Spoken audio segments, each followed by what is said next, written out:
Hi, it's Pastor Jeff Elliott with our Bible study for this week. We are still in the fourth chapter of John's Gospel, just finishing up. Just to refresh your memory, we had the book of signs introduced with the first miracle of Jesus, with the wedding at Cana in Galilee. We had Nicodemus, the dialogue, the different dialogues that he constructs. We begin, of course, with the dialogue with Nathanael, which is a constructed dialogue, and then Nicodemus, a character that may or may not be historic, but that doesn't matter for the purposes of John's Gospel, an invented character. And then the character of the dialogue with the woman at the well, another invented character, to contrast the unbelieving Jewish leader of the synagogue, member of the Sanhedrin Council, and the believing Samaritan woman at the well. So the irony of the one who should know does not know, the one who we would not suspect should know ends up knowing.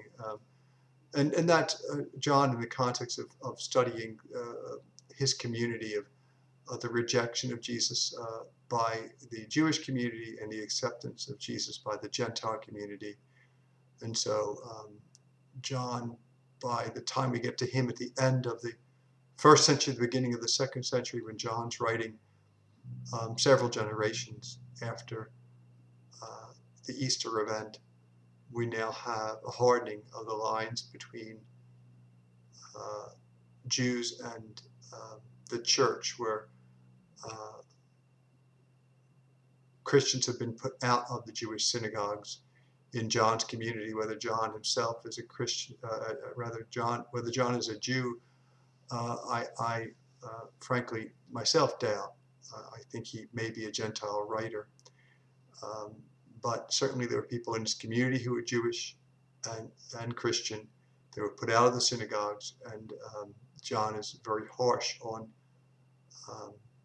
the folks that did that. So there's clearly some anti-Jewish rhetoric in John's Gospel. We have to be clear about the existence of that language, certainly in John. So we have the woman at the well, and then that she's in chapter 4 at the beginning. At the end of chapter 4, we have a second character introduced, not invented by John, but taken from the other Gospels. It's an official whose child is healed. In this case, an official whose son is healed. We have Jairus' daughter, Jairus and Jairus' daughter, but I think this is taken after the centurion, who we have a son being healed, and I think that this is to be understood to be a second Gentile person with whom Jesus is interacting. To be clear about history, the Jesus of history was a Jew teaching Judaism to his own people.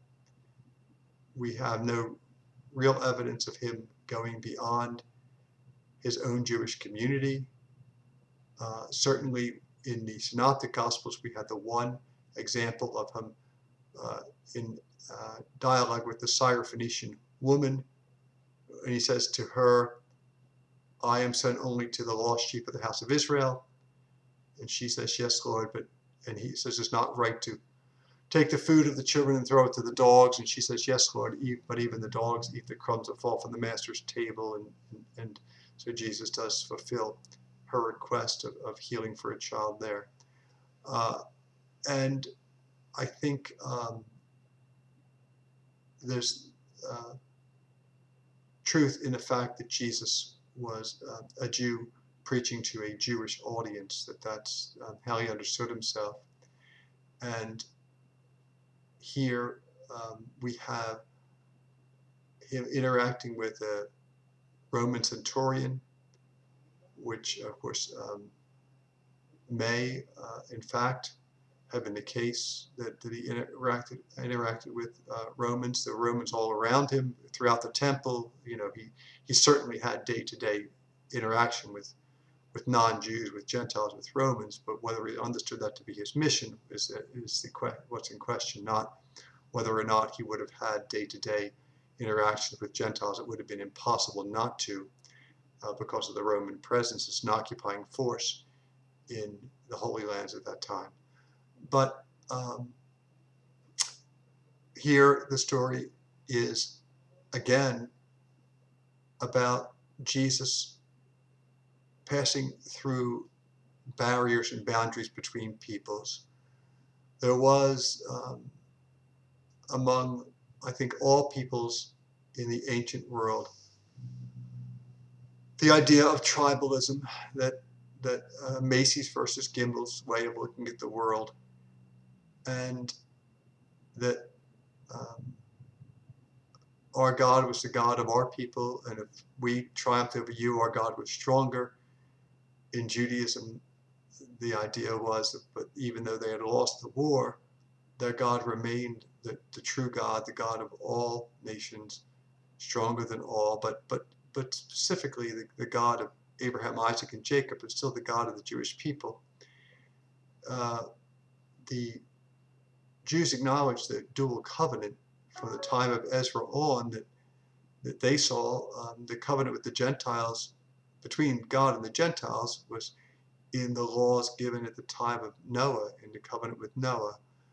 And the specific laws, all the laws of the Old Testament, as we go into Exodus, Leviticus, Deuteronomy, all those laws of the Torah, those were through the covenant with Abraham, the Barit, which was cut into the flesh through circumcision.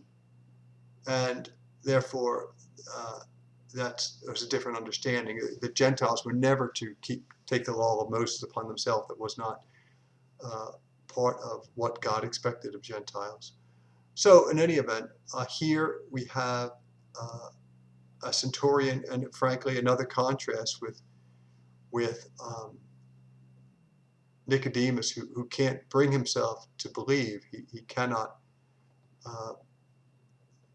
believe the things that Jesus is saying. He takes Jesus literally in the context of being born again. He can't enter in a second time into his mother's womb and be born. And so he takes Jesus literally.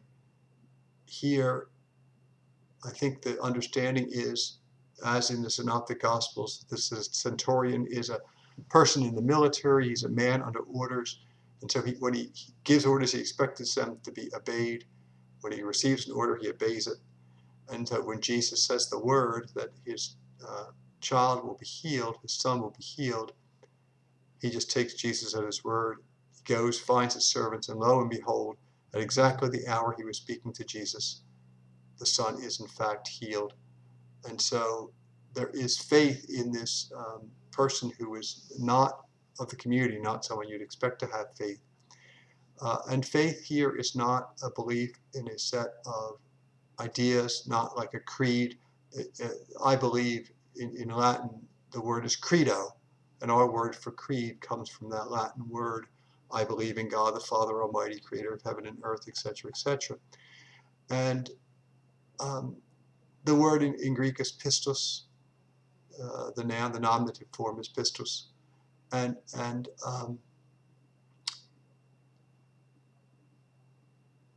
faith is not the faith in which we believe in this case, but the faith by which we believe, the faith that Luther said was saving faith. And we would better translate that as trust. Trusting the universe, trusting God. This man trusts Jesus. He trusts God. If Jesus says it'll be so, then it will be so. And we are, by implication, to trust Jesus in the same way, to walk not by sight, but by faith, to trust that in a universe which can be scary and difficult at times, in which there is no certainty, to still believe and to hope, and to walk in that trust that all will be well because we are in God.